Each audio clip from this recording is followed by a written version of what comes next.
Good morning, everyone, and welcome to the April 22nd, 2021 WMATA Board of Directors meeting. I'm Paul Smedberg, Chair of the WMATA Board. Thank you for joining us this morning.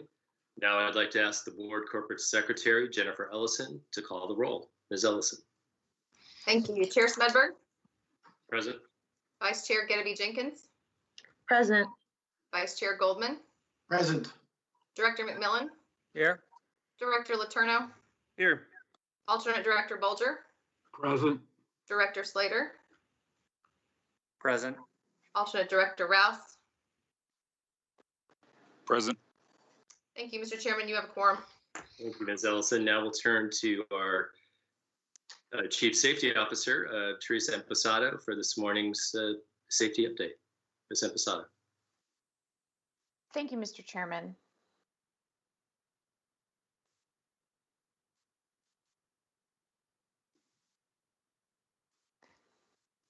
Thank you, Mr. Chairman. As we celebrate the 51st Earth Day, here are some tips to make your day-to-day activities more sustainable.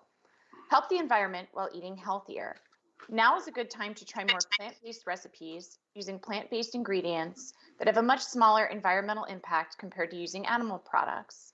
Substituting a plant-based meal for one meat-based meal a week can help reduce greenhouse gas emissions created during the agricultural and processing phases of meat production. Reduce the use of single-use plastics by opting for reusable items made of glass or aluminum. And properly dispose of expired or no longer necessary prescription drugs. Avoid flushing prescription drugs down the toilet, as this can alter the water supply and affect aquatic wildlife. Most communities have a safe place to dispose of old and unused prescriptions, with pharmacies and hospitals often accepting the drugs. The everyday choices we make can have a large cumulative effect on the environment. For more information on how you can take action to reduce your environmental footprint, visit earthday.org. Thank you, sir, and that concludes our safety contact. Thank you, Ms. Imposado. Now we'll move on to the approval of the agenda. If there are no objections, I'd like to consider the agenda approved as presented with one change. We remove item 7 as there is no Riders Advisory Council report this month. Are there any objections to the agenda as presented? Hearing none, the agenda is approved as presented. Next, we'll move on to the approval of the minutes. We have 4 sets of minutes for approval. The March 25th, 2021 Board and Executive Committee meetings, the April 8th, 2021 Executive Session, and the April 26th, 2021 Executive Session. I'd like to consider these minutes approved as presented. Does anyone have any objections or comments on either set of minutes? Hearing none, the minutes are approved. Thank you. Next, we'll move on to the employee spotlight. I'll ask Mr. Wiedefeld to introduce our honorees. Mr. Wiedefeld. Good morning, Mr. Chairman and members of the board. For today's spotlight, we're recognizing 2 Metro Rail employees that helped save a customer's life. While working at the Brooklyn station, station managers Teresa McCrimmon and Kendra Pearson noticed a customer on the security camera acting out of the ordinary. As they watched, the customer unexpectedly jumped onto the live tracks. Ms. Pearson immediately contacted the Rail Operations Control Center and informed them of the situation so that train service could be halted and the third rail power turned on. Meanwhile, Mrs. McCrimmon rushed to the platform to assess the situation and attempt to help the customer. Soon after, Ms. Pearson arrived as backup and the 2 station managers pulled the customer safely back to the platform.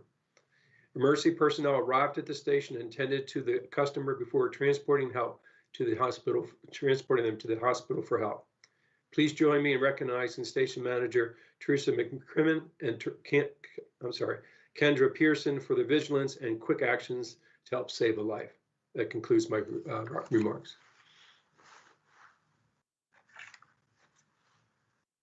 Ms. McCrimmon, Ms. Pearson, I know you're here. Would you be able to turn on your camera so we can see you? There they are.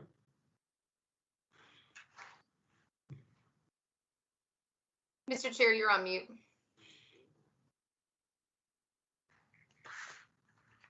Well, and on behalf of the board, I'd like to say thank you very much for your work. I mean, that was a extraordinary in given the circumstances and with someone's life. And so I don't know what else we can say but thank you, and being such exemplary employees for the authority. Is there anyone else that would like to make any comments? Okay. Thank you all, and thank you for joining us this morning. Appreciate it. Wish we could do it in person. Yes, you're welcome, and thank you for having us. Well, thank you. Would you like to say anything? No. No? Okay. You're good? Yes. All right. You're on mute. You're on mute. Mr. Kremen, you're on mute. I'm sorry. There you go. I said thank you for allowing me to be the best that I can be for Metro for almost 15 years now. All right. Thank you, Ms. Crimmins. All right. Okay. And again, thank you for joining us this morning. Really appreciate it. Take care. All right. Have a good day. All right. You too now.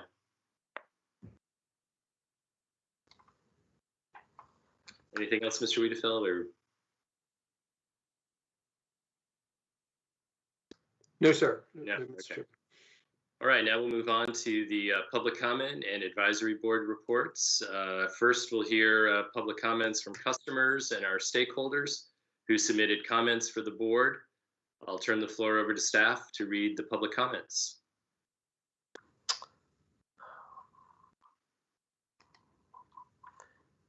It'll be just one moment till I get the comments up.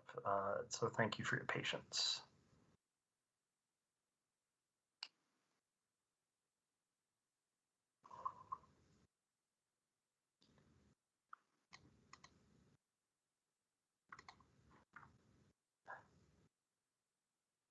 Actually, Mr. Chair, if you wouldn't mind going on to Mr. Sheehan's report, and we'll have comments up for you in just a second. Okay, we will do that. Patrick, I see you there on camera. I know you're filling in for Mr. Posner today, who couldn't be with us. Yes. So I'll turn the floor over to you. All right, very good. Thank you very much. It's good to be here. And we appreciate the support that we've gotten from the board, and also from staff and from the staff and supervisors. We have a few things we'd like to talk about. Mr. Wiedefeld came and chatted with the AAC. We're very pleased with the fact that the budget is in great shape and that we don't have to go through any of those draconian cuts that we appreciate we appreciate the discussion that he had with us. He answered a lot of our questions, and we appreciate the fact that, particularly with respect to Metro Access, that the Metro Access system is going to be continuing on, not taking any cuts in the service area. That services going forward, so that's great. We appreciate that. We had a discussion concerning the 8000 series cars. That was very extensive. It took a good amount of time. The safety features that they are proposing look very, very good, particularly between car door barriers, lighting on the train, the audio announcements, all of those areas that we looked at 7000 series and made suggestions. Looks like they were taken into account with respect to the 8000 series. We look forward over the next couple of years being able to look at the mock-ups of the trains, and particularly the hard mock-ups that we'll have prior to the trains being deployed. We did that several years ago when the 7000 series, and we were able to get a lot of accessibility features put in place. And so we appreciate the excellent report that that we got from on the 8000 series. We think that those are going to be good, reliable trains, and so we look forward to participating with WMATA on that. We also received a report on the accessibility of the website. That's something that has been discussed with our committee quite a bit, and we understand that WMATA has hired a company to take a look at the site, look at the accessibility, work to improve the accessibility. We have several people on the committee who can assist and have knowledge on those areas that they'll be looking at. So I know their report will come out at the, I think it's going to be the end of May. And then there'll be a second group that will help to implement the recommendations. So we will be working with them on that. And that also was a very good report. With respect to Metro Access, we know that sedans are in place. They're making a difference. We appreciate the sedans being available. We think that's going to help quite a bit. We also will be discussing a lot next month the opportunity to look at the fare structure, to see if we can propose a flat fare, which I know we've talked about in the past, and we understand that the fare structure is fairly complicated. So we will take a look at that and make our suggestions with respect to a flat fare structure. And then also one other issue came up, which we've talked about over the last few months, is the monitoring of discussions on the within the Metro Access vehicles and now sedans. The AAC would like to understand how sensitive the microphones are, what they will pick up as far as discussions. There are privacy issues that members of the committee have, and we understand that that is done particularly on the subway trains and buses, and so we're not objecting to the process, but we would like to understand to what degree conversations are picked up for privacy concerns. Those were the main areas that we discussed. We appreciate your support, and I am here to answer any questions and bring it back to the committee. Thank you, Mr. Sheehan. Really appreciate it. Does anyone have any comments for Patrick or questions from the board? Well, Patrick, as you know, we really appreciate the work that the AAC does. You work very collaboratively and constructively with staff, and your group has been very, very helpful in the past on any number of issues, and we really, really do appreciate that engagement, and your work has really led to a lot of improvements along the way. It really has. So it's a good group. Yeah, it is. Yep. Good. Thank you, sir. All right. Thank Okay. you, Patrick. Appreciate it. Nice to see you. All Good. right. Okay, Mr. Pasek, I think we're ready for public comment now. Yes, sir. Let me just share my screen here. Yep.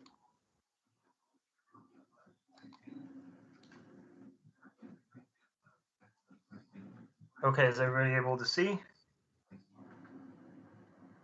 Yes. Yes. Okay, thank you.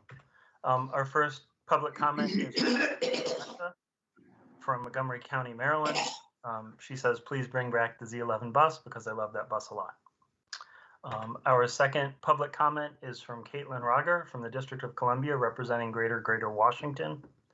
Dear WMATA Board, GG Wash is writing to express our strong support for eliminating the transfer penalty, making bus fare free after rail trips. The cost to get on a Metro bus after riding rail is more expensive than any other city with high transit usage. This results in suboptimal transit use. Many riders take a bus from home to a Metro rail station and then ride the train and back again in the evening, or a bus to a train to another bus. This is partly by design. Large parts of the bus network are designed as feeders to the rail system. It's important to bear in mind that when Metro opened, many existing bus lines were cut back to the nearest rail station, with the expectation that riders would take the bus only locally or to the nearest rail station rather than all the way to a distant job center. But we can't expect them to do that if we are punishing the lowest income riders with a regressive fare structure. Getting to $1 makes some progress, but still leaves us behind most major US transit systems where we should be a national leader in light of our highly diverse population and regional commitments to equity. WMATA has an opportunity to allow mobility to play its full role in an equitable recovery with this budget. Free transfers would be a significant part of this. Thank you, Caitlin Roger.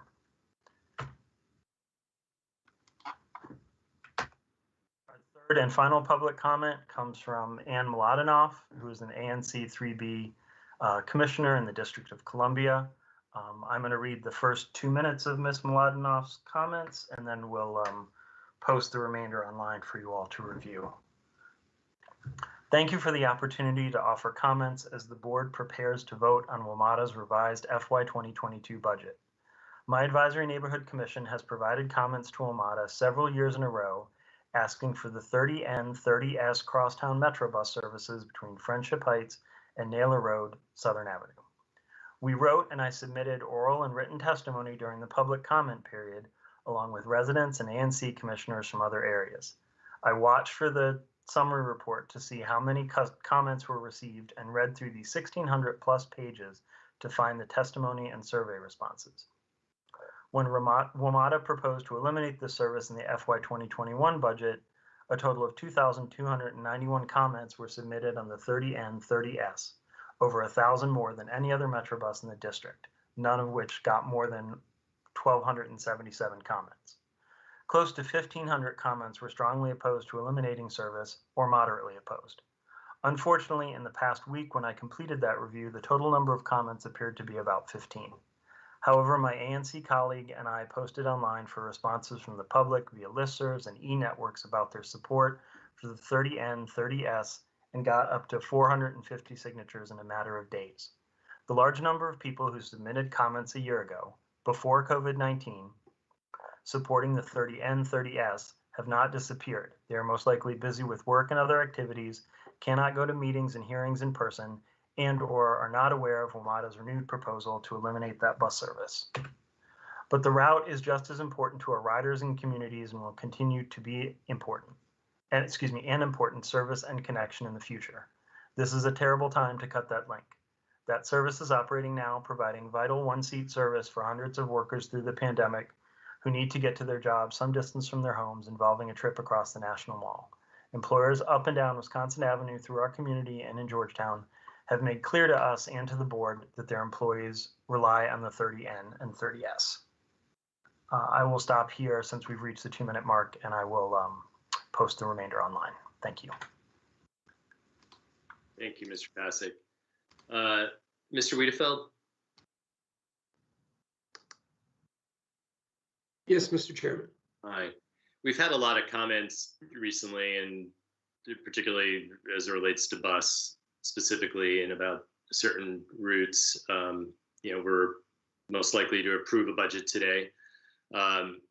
What's your thought on how we move forward here with some of the comments that we've heard recently? I know there's been some debate on a few lines coming forward. Could you just give us a very brief insight as to what you're thinking and how best we can move forward on some of this? Yes, thank you. We remain extremely flexible, obviously, to bring back service. We're watching demand. We're watching what's going on with the virus and the vaccine, and so we will bring back to the board additional service recommendations. I believe in May we would bring back some as we start to think about June, and then also in September as we prepare for, again, schools and hopefully businesses starting to be reopening. So again, remain very flexible as we've done throughout the budgeting process. But our goal is to bring back as much service as we can, as quickly as we can, as we all pull out of this pandemic. Yeah.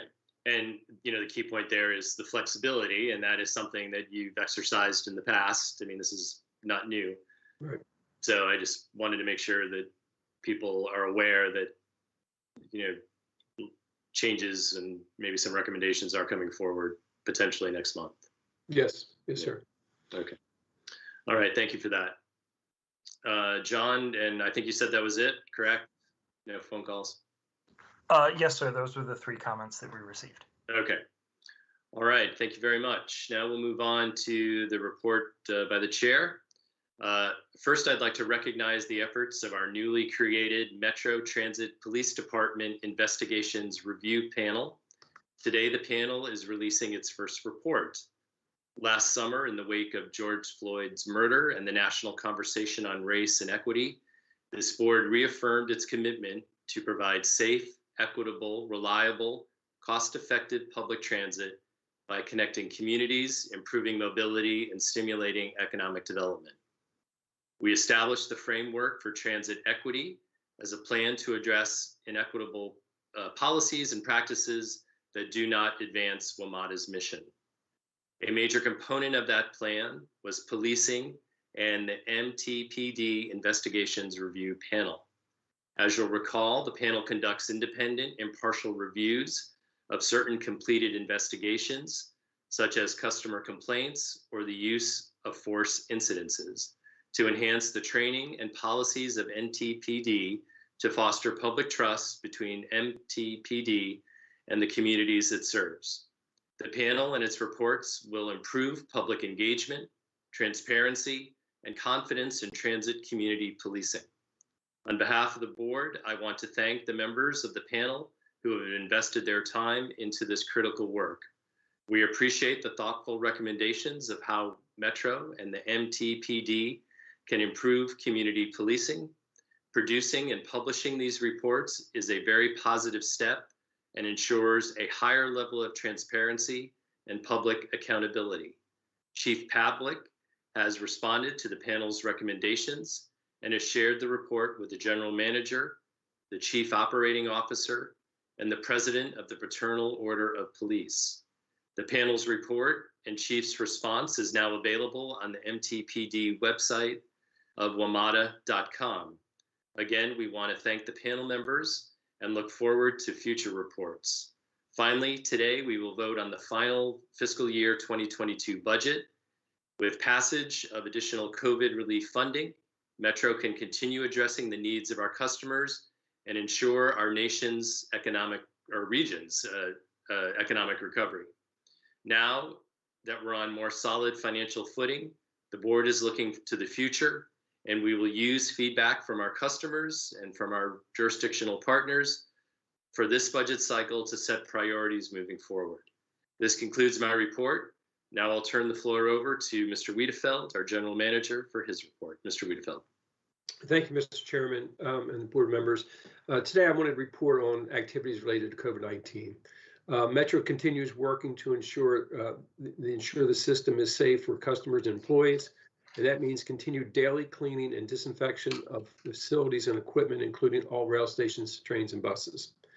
As we follow the CDC's direction on COVID-19, we have aligned our responsive cleaning and disinfection practices with updated guidance, which now indicates a deep cleaning is needed if a person known or suspected to have COVID-19 has been in an area in the past 3 days, down from 7 days. Not only does this meet our goal of following the latest available public health guidance, but it will result in fewer service disruptions and closed stations for customers. In addition to clean and high traffic surfaces, we're also paying close attention to ventilation. Metro has made a concerted effort to improve airflow and reduce the potential for aerosol transmission of COVID-19. Face masks continue to be required throughout the system. Metro rail cars recycle their air approximately every 3 minutes, and on buses, new air enters frequently as doors open and close at each stop. We are following ventilation guidelines closely and working to increase filtration levels and airflow further. In our stations and facilities, we upgraded to MERV 13 filters and are piloting the use of MERV 15 filters. MERV is sort of the minimum efficiency reporting value. It's a term which basically is measuring how well the air is being cleaned. Generally, from 5 to 8 is good. Above that's better, and then excellent goes further. But it doesn't go up to 100 scale. It's a much smaller scale. On our buses, we've upgraded to MERV 7 and are working with the vendor to move to MERV 10 as soon as possible. We also are piloting potential UVC sanitation systems. And our trains, on our trains, we've upgraded to MERV 9 and are piloting MERV 13 filters and UVC systems, thanks to a funding provided by the FTA grant received earlier this year. Moving forward, we'll continue to take all steps necessary to keep our customers and employees safe. In related news, we're pleased to have a vaccination site now operating in the parking lot of Greenbelt Station. I'd like to thank the Secretary for his help and the help of the MDOT employees as well. The federal mass vaccination site has administered nearly 50,000 shots since opening just over 2 weeks ago. I want to thank FEMA and their partnership, as well as Metro employees from across the agency who helped make this happen. Our government relations teams of Regina Sullivan, our real estate group, Nina Albert and Rafaldo Batar and his outstanding team and support services. Literally, we got a call right before the weekend and asked if we could stand this up. And we worked very close with FEMA, with our partners at MDOT and with the governor of Maryland's office, his health office, to do that very quickly. It's clear that across that access is a critical piece to providing vaccinations, and having transit accessible site at Prince George's County, as well as the new site at Fairfax County, right across from the McLean Station, is a great benefit to those communities. So with that, that concludes my report for today. Thank you, Mr. Chairman. Thank you, Mr. Wiedefeld. Are there any questions or comments for the general manager? Raise your hand. All right, hearing none. Thank you, Paul. Next, we'll move on to the report by the Finance and Capital Committee. Mr. McMillan. Thank you. The following 3 items were referred to the board at the April 8th Finance and Capital Committee meeting. First, staff sought committee approval of the staff report for the February budget public hearings and the Title VI equity analysis of proposed service changes for fiscal year 2022, as well as adoption of the fiscal year 2022 operating and capital budgets and the 6-year capital improvement plan. Funding from the second federal relief package approved in December 2020, along with the third round of federal transit funding approved last month, will allow Metro to maintain existing service levels throughout fiscal year 2022 and to increase service to match demand as the pandemic recovery continues. Mr. Chairman, I move approval. Thank you, Mr. McMillan. We have a motion on the table by Mr. McMillan. Is there a second? Second. Seconded by Mr. Bolger. Okay, now we'll move to discussion. If so, if you have a question or comment, would you please raise your hand so we can see? Yeah, Michael, I see. Yeah, okay. I can't press the button, but I'll raise my hand the old-fashioned way. Thank you, Mr. Chairman. I just want to say that I will, of course, vote for this FY22 budget resolution this morning, but I believe we have not completed all of our work on the FY22 budget. 2 weeks ago, we had a very robust discussion on the need for fare incentives to help stimulate return of riders to Metro Rail after Labor Day, when hopefully people will be returning to their offices. We asked the general manager to present the board with some options, including those discussed by board members at that time, and the data that could help us evaluate different incentives. Some of the ridership incentives that we discussed 2 weeks ago included ending peak period fares for now, as we only have off-peak fares, and we would only have off-peak fares, capping fares at $3.85 appropriate at a time when we really don't have any peaks in the system, and we're only carrying 15% of our pre-COVID ridership. Free or reduced rates at Metro parking lots and garages to encourage our riders to use their cars as little as possible and maximize their trip on Metro Rail. A simplified, easy to understand, perhaps 3-zone fare structure from $2 to $3.85, and the end to the bus transfer fees mentioned earlier by one of the commenters from the Greater Washington, that would allow our riders to maximize the amount of the time that they spend on rail as opposed to using bus for greater part of their itineraries. I look forward to receiving the general manager's options, hopefully next month, so that we as a board can adopt some fare incentives sometime at our June or July meeting, so that the staff will have sufficient time to promote these rider reduced fare incentives for our Metro Rail riders when they return to the system, hopefully after Labor Day. Thank you, Mr. Chairman.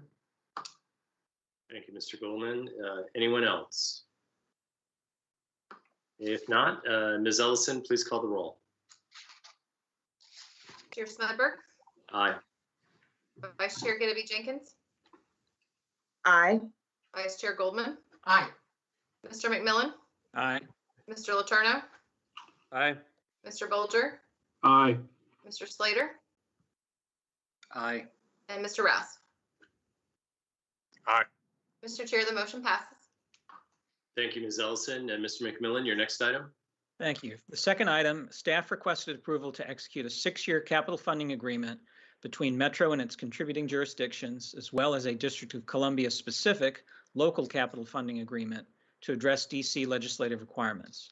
The new capital funding agreement updates roles and responsibilities for the parties to reflect current practices and adds Loudoun County as a new signatory to the CFA.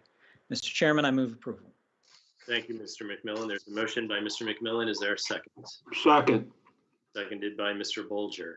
Okay, let's same way here. If there's any discussion at this point, you would raise your hand. I'll call on you. Okay, seeing none, Ms. Ellison, please call the roll. I think you're on mute, Jennifer.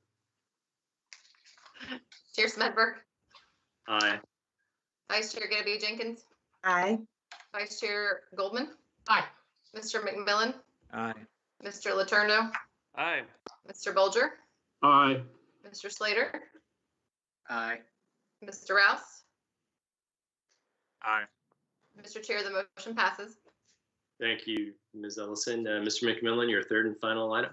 Yes, staff requested board approval of a resolution to allocate funding from the December 2020 Coronavirus Response and Relief Supplemental Appropriations Act, which will provide $89 million to support local transit operations through the mechanism of fiscal year 2022 subsidy relief to Metro's partner jurisdictions. Staff will come back to the board with a subsequent resolution to allocate last month's third round of federal transit relief. Mr. Chairman, I move approval. Thank you, Mr. McMillan. There's a motion by Mr. McMillan. Is there a second? Second. Seconded by Secretary Slater. Okay, any discussion? If so, please raise your hand. Okay, seeing none, Ms. Ellison, please call the roll. Chair Smedberg, Aye. Vice Chair Giddy Jenkins, Aye. Vice Chair Goldman, Aye. Mr. McMillan, Aye. Mr. Letourneau, Aye. Mr. Bolger, Aye. Secretary Slater, Aye. Mr. Rouse. Aye. Mr. Chair, the motion passes. Thank you, Ms. Ellison.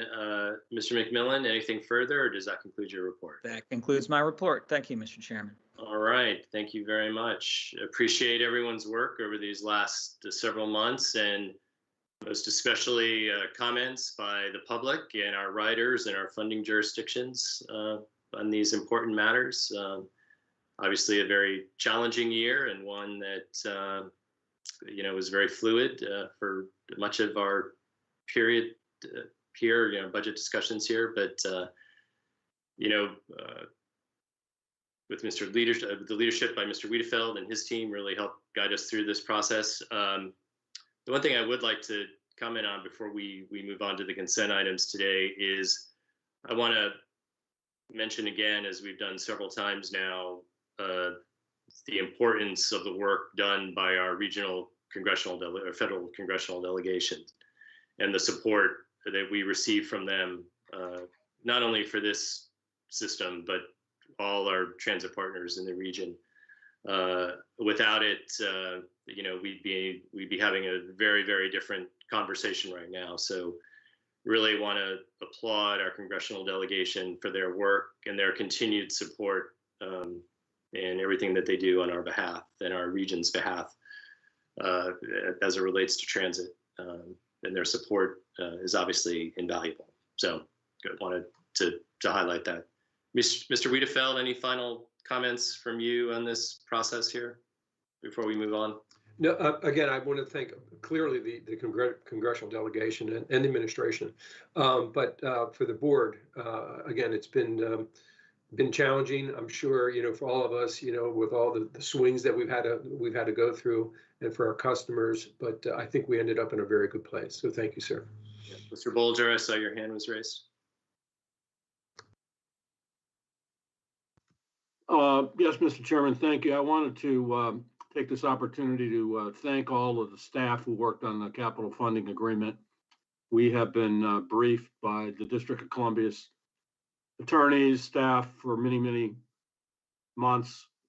And I think it's an achievement that has been elusive since we've had to do one-year extensions quite often. And now we have a solid going forward capital funding agreement that everyone has agreed to. And I want to thank the staff for all their hard work. All right, thank you. Thank you, Mr. Bolger. All right, now we'll move on. We have 3 items on the board's consent agenda today, and I'd like to move approval of the following. A, authorization for a public hearing of new station entrance at Crystal City. Staff seeks board authorization to hold a public hearing and conduct outreach regarding a new entrance to the Crystal City Metro Station in Arlington, which will be funded, designed, and built by Arlington County. B, Prince George's County Parking Fund Agreement. Staff seeks board approval to execute a parking fund agreement with Prince George's County that will govern the use of approximately $5.7 million in parking surcharge fees not needed to pay off MDTA bonds. These funds will be available for parking and station access improvements per the agreement. And finally, C, indemnifying lines of credit providers. Staff seeks approval to indemnify 2 financial institutions, the Royal Bank of Canada and TD Bank, as participating lenders in WMATA's line of credit program. I want to move approval of those 3 items. Is there a second? Second. Seconded by Mr. Bolger. Any comments? Seeing none, Ms. Ellison, please call the roll. Chair Smedberg, Aye. Vice Chair Giddy Jenkins, Aye. Vice Chair Goldman, Aye. Mr. McMillan, Aye. Mr. Letourneau, Aye. Mr. Bolger, Aye. Secretary Slater, Aye. Mr. Rouse. Aye. Mr. Chair, the motion passes. Thank you. Now we'll move on to the jurisdictional reports. Northern Virginia Transportation Commission, we didn't have a meeting last month, but Mr. Letourneau, anything to highlight on your end? No, the only thing I would say is, as you know, the board has been discussing fare policy at kind of a macro level, and our intent to tackle that subject now that we've passed the budget, and MVTC is preparing to assist in that endeavor with our Metro committee group, and has begun the process of getting some jurisdictional input. So we look forward to having those discussions at MVTC and then with the full Metro board. Yeah, I think that's actually a good thing to highlight. I know the general manager's intent is to really work with the jurisdictions on this, because it is obviously a complex issue and will need a lot of engagement. So, all right, thank you, Matt. District of Columbia, Ms. Giddy Jenkins. Report. At this time, I have no official reports. What I would like to echo is the request and us really thinking through the fare policies that we had already approved as something that we would come back to as a board. And also Happy Earth Day. I hope that we will continue to really think about our sustainability commitments as WMATA, and that WMATA will be Metro will be a leader in this region and nationally to really push the lines. As the president is making a very bold commitment on where we should be as a country, I hope that we will also be aligning ourselves accordingly. So I look forward to working with my colleagues on these issues over the next couple of months, hopefully weeks. So thank you. All right, thank you, Stephanie. Mr. Goldman, WSTC. Yes, the Montgomery County Council will be having a hearing on Metro next Friday, the 30th, April 30th. I'll be participating along with staff from the agency. I guess that'll be available virtually for riders and members of the public to participate in. That's all I have. I don't know if Secretary Slater has anything that he would add from his broader perspective. No, just working closely with them. They're very, our local jurisdictions are very interested not only in Ramada's plan to come back, but also the development plans that are in play. So we're just keeping a dialogue open with them and nothing new to report. Thank you. And finally, the federal government, Mr. McMillan. Nothing to report today. Thank you. All right, thank you. All right, with no further business to come before the board, we will stand adjourned. And now I'd like to move to executive session. In accordance with the bylaws, I, Paul Smedberg, request that the Board of Directors convene an executive session to discuss the following matters pursuant to Article 2, Paragraph 9, subsections A, budgetary matters that may affect legal positions, WMATA contracts, or sensitive relationships with local jurisdictions and the federal government, and C, personnel or labor issues, including discussions of labor contracts and labor negotiations, consideration or interviews of candidates for employment, and the assignment, appointment, promotion, performance, demotion, or resignation of individuals. And F, safety and security matters where premature release would compromise public safety. Is there a second? Second. Seconded by Mr. Letourneau. All in favor? Aye. Aye. Opposed? Thank you. The ayes have it. We'll convene an executive session, and thank you everyone for joining us today.